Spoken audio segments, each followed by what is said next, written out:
নমস্কাৰ আজি আমি দশম শ্ৰেণীৰ গণিতৰ প্ৰথম অধ্যায় বাস্তৱ সংখ্যাটোৰ বিষয়ে আমি আলোচনা কৰিম আৰু ইয়াৰ যেটো অনুশীলনী 1.1 তাৰ দুটামান প্ৰশ্ন আমি সমাধান কৰিম। বাস্তৱ সংখ্যা বুজিবৰ কাৰণে প্ৰথমতে আমি একেবাৰে তলৰ পৰা আহিব লাগিব অৰ্থাৎ স্বাভাৱিক সংখ্যাবোৰ আমি জানিব লাগিব। অৰ্থাৎ স্বাভাৱিক সংখ্যা আমি যিবোৰ সংখ্যা আমি প্ৰাথমিক বিদ্যালয় স্তৰৰ পৰা আমি পাইছো একৰ পৰা আৰম্ভ হোৱা যিবোৰ সংখ্যা সেইবোৰ হৈছে স্বাভাৱিক সংখ্যা। অৰ্থাৎ একৰ পৰা যিবোৰ সংখ্যা আৰম্ভ হয় সেইবোৰ হৈছে স্বাভাৱিক সংখ্যা আৰু শূন্যটোৰ লগত আমি শূন্য জানো শূন্যটো শূন্য মানে শূন্যই হয় শূন্য আৰু স্বাভাৱিক সংখ্যা লগ হৈ পূৰ্ণ সংখ্যাবোৰ গঠিত হয়। অৰ্থাৎ পূৰ্ণ সংখ্যা বুলি ক'লে আমি বুজিব লাগিব 0 1 2 3 এনেকে যিমানবোৰ সংখ্যা আছে অৰ্থাৎ অসীম এই সংখ্যাটো অসীম হ'ব। ঠিক তেনেকে পূৰ্ণ সংখ্যা আৰু বিঘাত্মক সংখ্যাবিলাক আমি জানো যিবোৰ সংখ্যা শূন্যতকৈ সৰু অৰ্থাৎ সেইবোৰ আমি কেনেকৈ লিখো -1 -2 -3 তেনেকে আমি সংখ্যাবোৰ লিখো। এইবোৰ সংখ্যাও অসীম সংখ্যালৈকে যাব অৰ্থাৎ -1 -2 -3 এই এতিয়া স্বাভাৱিক সংখ্যা আৰু শূন্যবোৰ লগ হৈ পূৰ্ণ সংখ্যা গঠিত হৈছে। পূৰ্ণ সংখ্যা আৰু যিবোৰ বিঘাত্মক সংখ্যা এই বিঘাত্মক সংখ্যাবোৰ লগ হৈ ফলে অখণ্ড সংখ্যাবোৰ গঠিত হৈছে। এই অখণ্ড সংখ্যাবোৰ লিখিব যাওঁতে আমি এনেকৈ লিখিব লাগিব অখণ্ড সংখ্যা 0 1 2 -1 -2 এইবোৰ গোটেইবোৰ সংখ্যা আছে। লগতে ভগ্নাংশ আকৃতি ভগ্নাংশ সংখ্যা বুলি ক'লে আমি জানো যে p/q আকাৰ অৰ্থাৎ আমি ভগ্নাংশ লিখিব লাগে 2 ভাগৰ 1 3 ভাগৰ 2 1 ভাগৰ 7 অথবা ঋণাত্মক ভগ্নাংশ থাকিব পাৰে। এইবোৰ ধনাত্মক ভগ্নাংশ এটা আমি ঋণাত্মকো কৰিব পাৰো। ভগ্নাংশ বুলি ক'লে এনে ধৰণৰ সংখ্যা আমি বুজিব পাৰো। এতিয়া আমি নেক্সট আমি যাও অখণ্ড সংখ্যা ভগ্নাংশ লগ হৈ কি হৈছে পৰিমেয় সংখ্যাবোৰ গঠন হৈছে। অৰ্থাৎ অখণ্ড সংখ্যা যিবোৰ সংখ্যা আছে 0 1 -1 -2 বা 2 ভাগৰ 1 3 ভাগৰ 2 বা যিমানবোৰ দশমিক সংখ্যা আছে এই গোটেইবোৰ সংখ্যা লগ হৈ পৰিমেয় সংখ্যা গঠিত হৈছে। ইয়াক আমি লিখিব বিচাৰিলে আমি কেইটামান 0 1 -1 -2 অথবা 1/2 বা 7/2 অথবা 2.5 তেনেকুৱা দশমিক সংখ্যাবোৰো ইয়াত সোমাই আছে। এইবোৰ হৈছে পৰিমেয় সংখ্যা আৰু পৰিমেয় সংখ্যাৰ বাহিৰে বাকি যিবোৰ সংখ্যা আছে অৰ্থাৎ যিবোৰ সংখ্যা আমি সীমিত দশমিকত প্ৰকাশ কৰিব নোৱাৰো বা পুনৰাবৃত্ত দশমিকত প্ৰকাশ কৰিব নোৱাৰো সেইবোৰ হৈছে অপৰিমেয় সংখ্যা। অপৰিমেয় সংখ্যাবোৰ বুজাবৰ কাৰণে আমি লিখিব পাৰো যেনে 2 বৰ্গমূলৰ সংখ্যাটো এটা অসীম অপৰিৱৰ্তিত দশমিক সংখ্যা হয়। গতিকে √2 টো হ'ব কি অপৰিমেয় সংখ্যা। ঠিক তেনেকে √3 3 বৰ্গমূল এটা হ'ব অপৰিমেয় সংখ্যা। ঠিক তেনেকে যেটো আমাৰ পাইৰ মান আছে পাইৰ মান যেটো আছে সেই পাইটো এটা অপৰিমেয় সংখ্যা। এই পৰিমেয় আৰু অপৰিমেয় সংখ্যাবোৰ লগ হৈ গঠিত হৈছে বাস্তৱ সংখ্যা। গতিকে বাস্তৱ সংখ্যা আৰু কাল্পনিক সংখ্যা লগ হৈ সংখ্যা গঠিত হৈছে। যেটো আমাৰ কাল্পনিক সংখ্যা এতিয়া আমাৰ দশম পৰ্যায়ত নালাগে গতিকে আমি কাল্পনিক সংখ্যাৰ কথা আলোচনা নকৰো। আজি আমাৰ বিষয়টো হৈছে বাস্তৱ সংখ্যা। অৰ্থাৎ বাস্তৱ সংখ্যা বুলি ক'লে আমি এই গোটেইবোৰ সংখ্যা একেলগে সোমাই থাকিব। বাস্তৱ সংখ্যাৰ ভঁৰালত এই গোটেইবোৰ সংখ্যা থাকিব। পৰিমেয় থাকিব অপৰিমেয় থাকিব আকৌ যোগাত্মক অপৰিমেয় বিঘাত্মক অপৰিমেয় লগতে অখণ্ড সংখ্যা ভগ্নাংশৰ আকৌ বিঘাত্মক অখণ্ড সংখ্যাৰ আকৌ বিঘাত্মক সংখ্যাবোৰ পূৰ্ণ সংখ্যাবোৰ আৰু পূৰ্ণ সংখ্যা বুলি ক'লে শূন্য আৰু স্বাভাৱিক সংখ্যা এই আটাইবোৰ লগ হৈ কি গঠিত হৈছে বাস্তৱ সংখ্যা গঠিত হৈছে।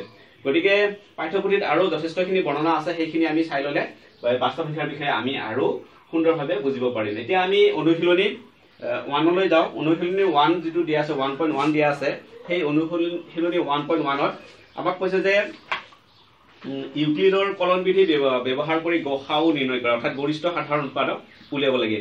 এতিয়া ইউক্লিডৰ কলন বিধি বুলি কওঁতে একেবাৰে সহজ। ইউক্লিডৰ কলন বিধি জানিবৰ কাৰণে আমি প্ৰথমতে যি দুটা সংখ্যাৰ গৰিষ্ঠ সাধাৰণ উৎপাদক উলিয়াব দিব সেই দুটা সংখ্যাৰ কোনটো ডাঙৰ কোনটো সৰু সেইটো বাছনি কৰিব লাগিব। আৰু দ্বিতীয় স্তৰত আমাৰ হ'ব সৰু সংখ্যাটোৰে ডাঙৰ সংখ্যাটোক আমি হৰণ কৰিব লাগিব আৰু হৰণ কৰি আমি ভাগশেষেৰে ভাজক আকৌ হৰণ কৰি থাকিব লাগিব। অৰ্থাৎ এতিয়া আমি সেইটো কৰিবলৈ যাওঁ। অনুশীলনী 1.1 বাস্তৱ সংখ্যাৰ 1 নম্বৰ প্ৰশ্ন 1 নম্বৰ 1 আমি সমাধান কৰিবলৈ যাওঁ। ইয়াত দুটা সংখ্যা দিয়া আছে 135 আৰু 225 135 আৰু 225 এই দুটা সংখ্যা আমাৰ গৰিষ্ঠ সাধাৰণ উৎপাদক উলিয়াব দিছে। অৰ্থাৎ এতিয়া আমি উলিয়াব লাগিব 135 টো কোনটো ডাঙৰ। আমি জানো যে 225 টো 135 তকৈ ডাঙৰ। আমাৰ এইটো প্ৰথম স্তৰ। অৰ্থাৎ আমি প্ৰথমতে আমি নিৰ্ণয় কৰি লম সংখ্যা দুটা কোনটো ডাঙৰ কোনটো সৰু।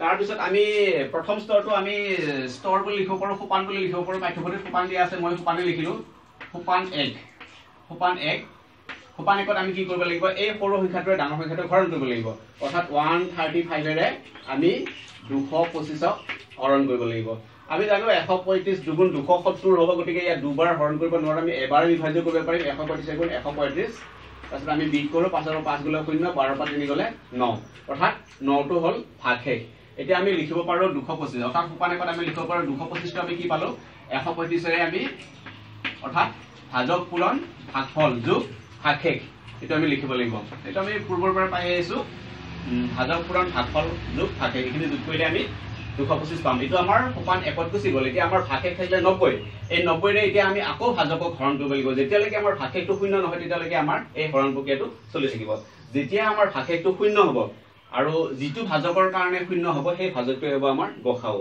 গতিকে আমি এতিয়া সোপান 2 লৈ যাও সোপান 2 আমি কৰিব লাগিব এই ভাগশেষেৰে যেটো আমাৰ ভাগশেষ আছিল এই ভাগশেষেৰে আমি আগৰ ভাজকটো হৰণ কৰিব লাগিব 135 হৰণ কৰিব লাগিব গতিকে 90 গুণ 180 হয় 180 আমি দুবাৰ দিব নোৱাৰো এবাৰে দিলো 90 গুণ 90 বিয়োগ কৰিলে থাকিব 45 অৰ্থাৎ আমি 135 টোক আমি এনেকৈ লিখিব পাৰো 135 টো আমাৰ আছিল ভাজ্য গতিকে আমি ভাজক পালো 90 ভাজক 90 পালো আৰু ভাগফল আছিল 1 আৰু ভাগশেষ আছিল 45 গতিকে ইয়াৰ পিছত আমি পিছৰ স্তৰটোলৈ যাব পাৰো ইয়াৰ পিছত আছিল ভাগশেষ 45 আৰু ভাজক আছিল 90 গতিকে 3 নম্বৰ সোপানত আমি গুছি যাম আমি সোপান 3 আমি যাও আমাৰ আছিল ভাজক 90 আৰু 90 ক আমি এবাৰ ভাগশেষেৰে হৰণ কৰিব লাগিব আমি জানো 45 এৰে 90 হৰণ কৰিলে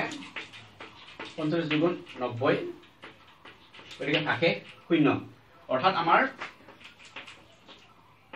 45 দুগুণ 90 যোগ 0 অৰ্থাৎ আমাৰ ভাগশেষটো 0 হল কি ভাজকৰ কাৰণে 0 হল 45 ভাজকৰ কাৰণে 0 হল গতিকে আমাৰ উত্তৰটো পাই গলো গতিকে আমি ক'ব পাৰিম যে 225 আৰু 135 ৰ গসাগু অৰ্থাৎ গৰিষ্ঠ সাধাৰণ উৎপাদক 45 হ'ব গতিকে আমি হেতু বাক্য লিখিম যেহেতু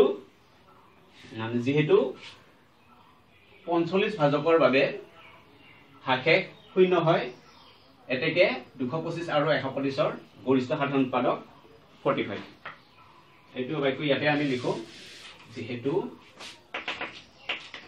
45 ভাজকৰ বাবে ভাগশেষ 0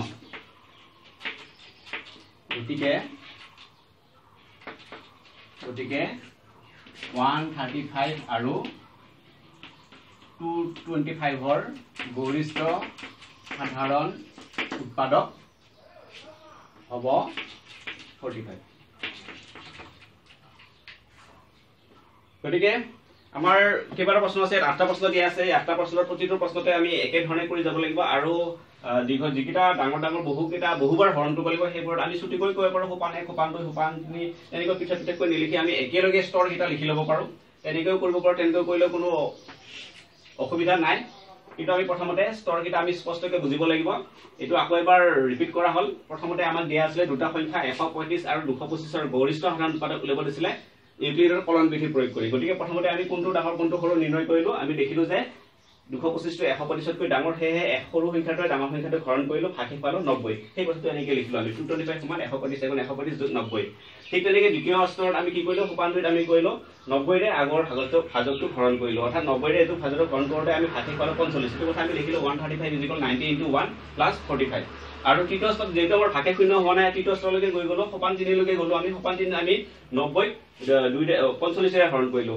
90 45 ৰে হৰণ কৰোতে 45 গুণ 90 অৰ্থাৎ ভাগশেষ 0 হ'ল অৰ্থাৎ যেতিয়া আমাৰ ভাগশেষ 0 হয় তেতিয়া আমাৰ ইউক্লিডৰ কলন বিধিটো আমাৰ সমাপ্ত হ'ল অৰ্থাৎ আমি বুজিব পাৰিলো যে যেটো ভাজকৰ কাৰণে ভাগশেষ 0 হৈছে সেই ভাজকটোৱে হৈছে সংখ্যা দুটাৰ গসাও গতিকে আমি লিখিলো যে 45 ভাজকৰ বাবে যেহেতু 45 ভাজকৰ বাবে ভাগশেষ 0 গতিকে 135 আৰু 225 ৰ গসাও 45 যেহেতু গতিকে বাকি প্ৰশ্নকিটা এইদৰে চেষ্টা কৰিবৰ কাৰণে আজিৰ পাঠদানত হোমৱৰ্ক দিয়া হ'ল ধন্যবাদ